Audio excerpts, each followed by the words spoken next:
তো দেখতে পাচ্ছেন বন্ধুরা কত লোক জুটেছে। এই যে মাছের জালে একটা কেউটে সাপ বন্দি হয়ে গেছে।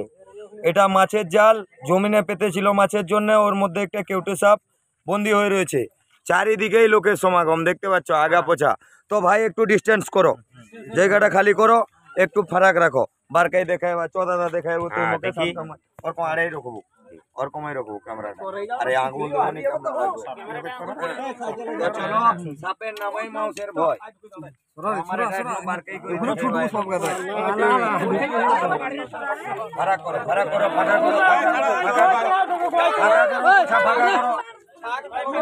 আমার থেকে একটু দূরে থাকো।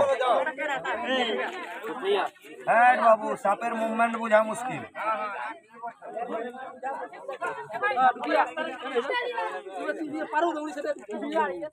ওরা কোন দিনে বাড়ি বলো?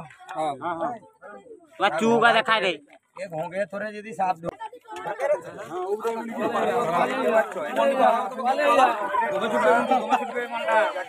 সাপ বলা হয়।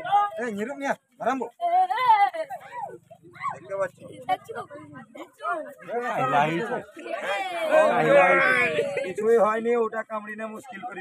ঠিক আছে, কিন্তু কাহিলা হয়েছে। ও জ্বলে ছিল যে ওই জন্য একটু দুর্বল টাইপের হয়েছে। আমাকে দেখে একদম ট্রাই করবেন।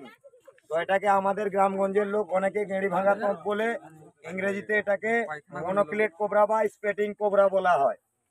এই সাপটা বাইরে ভেনম থুকতে পারে ভাই, বিষ বাইরে ছুটতে পারে।